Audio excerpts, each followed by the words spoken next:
সারা জীবন এই দুই বুড়ো বুড়িকে নিয়ে পড়ে থাকবে? তুমি প্রশ্রয় দিয়ে দিয়ে মাথায় তুলছে। সব ব্যাপারে তো কথা বলার তো দরকার নেই। নতুন গেস্ট কেমন? ভালো।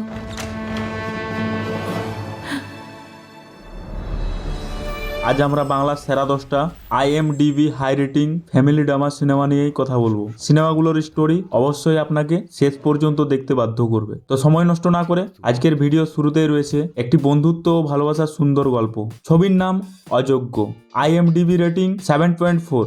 এটি একটি মধ্যবিত্ত সম্পর্কের গল্প যেখানে ভালোবাসা ও বন্ধুত্বের সীমানাগুলো ঝাপসা হয়ে যায় এবং অপ্রত্যাশিত মোড় নেয়। ছবিতে রক্তিম এবং পর্ণার মধ্যবিত্ত জীবনের টানাপোড়েনের, যেখানে রক্তিমের চাকরি চলে গেলে তাদের জীবনে অপ্রত্যাশিতভাবে আসেন অসীন মিত্র, যিনি রক্তিমের পুরনো বন্ধু, যা পরিস্থিতির চাপে এই ত্রিকোণ প্রেমের এক জটিল সমীকরণ তৈরি করে, যেটা সম্পর্ক ও বিশ্বাসকে নতুন করে সংজ্ঞায়িত করে, যা দর্শকদের এক ভিন্ন অভিজ্ঞতা দেয়। ওর আর আমার ইনকমপ্লিট গল্পটা শেষ হবে না।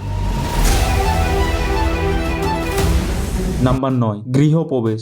IMDb rating 6.5। সিনেমার গল্পটি তিতলি নামের এক নববধূর, যার স্বামী সায়ন বিয়ের পরই হঠাৎ উধাও হয়ে যায়, ফলে তাকে একাকিত্ব ও মানসিক টানাপোড়েনের মধ্যে দিয়ে যেতে হয়। এরপর মেঘদূত নামে এক পেন গেস্টের আগমনের পর তার জীবনের নতুন মোড় আসে, যা সায়নের গোপন পরিচয়ের সঙ্গে সম্পর্কিত। আর এভাবেই গল্প এগোয়, যেখানে মধ্যবিত্ত জীবনের জটিলতা, সম্পর্ক ও রহস্যের সমাধান দেখানো হয়। ওটা দূত। দূত মানে কি? যে খবর নিয়ে আসে। তুমি কি খবর এনেছো? কে তুমি? ক্রিমিনাল নয়। নাম্বার 8, পুতুল নাচের ইতিকথা। IMDb rating 7.3। এটি মানিক বন্দ্যোপাধ্যায়ের একটি ক্লাসিক্যাল বাংলা উপন্যাস থেকে নেওয়া, যার গল্প হতাশ গ্রামের ডাক্তার শশী কুসুম তার বাবার মতো গ্রামবাসীদের সাথে তার জটিল সম্পর্ক এবং গ্রামীণ পরিবেশের জীবনের পুতুলের মতো সংগ্রামের মধ্যে অর্থের সন্ধানের উপর আলোকপাত করে। বিশ্বাস, হতাশা, মানসিক সংযোগের বিষয়বস্তুগুলিকে গভীর বাস্তবসম্মত উপায়ে অন্বেষণ করে।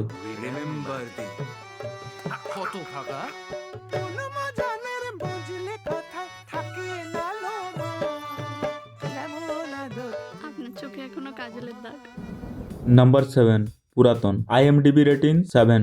ছবির গল্প স্মৃতিভ্রংশের শিকার এক মা এবং তার মেয়ের জটিল সম্পর্ককে কেন্দ্র করে আবর্তিত, যেখানে মা মেয়ের পুরনো দিনের স্মৃতি, অতীত ও বর্তমানের ওভারল্যাপিং এবং পরিবারের সদস্যদের মধ্যকার আবেগ ঘন মুহূর্তগুলো ফুটে উঠেছে। বিশেষ করে শর্মিলা ঠাকুরের স্মৃতিশক্তি লোপ পেতে শুরু করলে তাদের সম্পর্কের টানাপোড়েন বাড়ে, যা এক গভীর ও শুষ্ক মনস্তাত্ত্বিক ড্রামার জন্ম দেয়।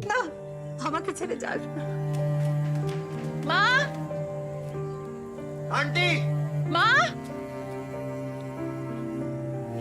বড় হইও না। নাম্বার 6, চলচ্চিত্র এখন। IMDb rating 7.5। এটি 1981 সালের মৃণাল সেন ও অঞ্জন দত্তের মধ্যে গড়ে ওঠা অন্যান্য গুরু শিষ্যের সম্পর্ককে কেন্দ্র করে আবর্তিত, যেখানে তরুণ অঞ্জন দত্ত তার জীবনের দিক নির্দেশনা খুঁজছিলেন এবং মৃণাল সেন তার পথপ্রদর্শক হয়ে ওঠেন। ছবিটি মূলত শিল্পীর সংগ্রাম, পরামর্শের শক্তি এবং মৃণাল সেনের সিনেমার উত্তরাধিকারের এক গভীর ব্যক্তিগত ও সর্বজনীন আখ্যান। the rest of my life. Pocket গড়ের মাঠ তবু স্বপ্ন দেখা। মিতা এইখান থেকে আবার আকাশ কুসুম নীল আকাশের নিচে। নাম্বার 5, সন্তান। IMDb rating 7.3। সিনেমার গল্প হলো একজন দায়িত্বশীল বাবা ও অবহেলিত ছেলের সম্পর্কের টানাপোড়েন, যেখানে বাবা ও তার ছেলের বিরুদ্ধে অবহেলার মামলা করেন এবং আদালতের মাধ্যমে তাদের ভাঙা সম্পর্ক জোড়া লাগানোর চেষ্টা করেন, যা সমাজে বয়স্ক পিতামাতার প্রতি সন্তানের অবহেলা নামক একটি গুরুত্বপূর্ণ সামাজিক বিষয় তুলে ধরে এই ছবির মাধ্যমে। একজন বাবা তার ছেলের এগেইনস্টে কেস করেছে, তুমি না বাবা হিসেবে একটা দৃষ্টান্ত খাড়া করতেছো, তুমি কেসটা আজকেই তুলে নেবে, right now.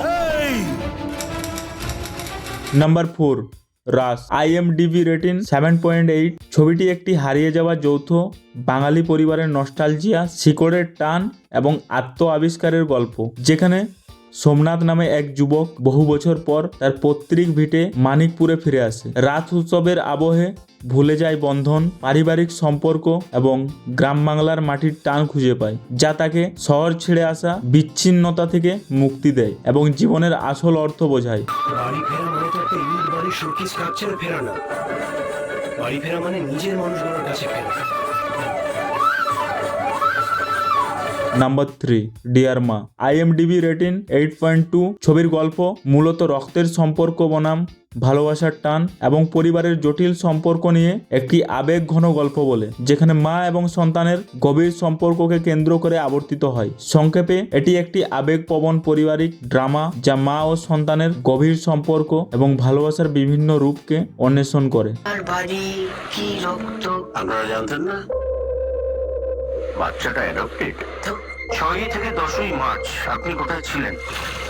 Number 2 Annapurna. IMDb rating 7.9। এর গল্প হলো এক সাহসী মায়ের যিনি নিজের হারিয়ে যাওয়া কণ্ঠস্বর এবং স্বপ্নকে ফিরে পেতে সংগ্রাম করেন, যেখানে দেখানো হয়েছে কিভাবে একজন মা প্রতিকূলতার বিরুদ্ধে গিয়ে নিজের ও পরিবারের জন্য নতুন পথের সন্ধান করেন, যা মাকে শ্রদ্ধা জানানোর এক শক্তিশালী বার্তা দেয়। ছবিটি মায়ের নিঃস্বার্থ ভালোবাসা, সঠিক কাজ করার গুরুত্ব এবং কিভাবে পরিবার আবার একত্রিত হতে পারে সেই গল্প বলে, যা দর্শকদের অনুপ্রাণিত করে।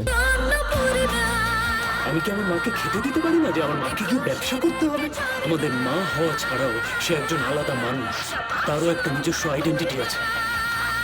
নাম্বার 1 স্বার্থপর। IMDb rating 9.2। সিনেমার গল্প হলো অপর্ণা ও সৌরভ নামের দুই ভাই বোনের সম্পর্কের টানাপোড়েন ও পারিবারিক সম্পত্তির উত্তরাধিকার নিয়ে চলা দ্বন্দ্বের কাহিনী, যা তাদের গভীর ভালোবাসার বন্ধনকে ভেঙে দেয় এবং সমাজের নারীদের প্রতি দৃষ্টিভঙ্গির প্রতিফলন ঘটায়, যেখানে পারিবারিক সম্পত্তির লোভে ভাই বোনের মধ্যে স্বার্থপরতা ও সংঘাত ফুটে ওঠে। সংক্ষেপে লোভ এবং নারী পুরুষের অধিকারের সংঘাতকে কেন্দ্র করে আবর্তিত হয়েছে।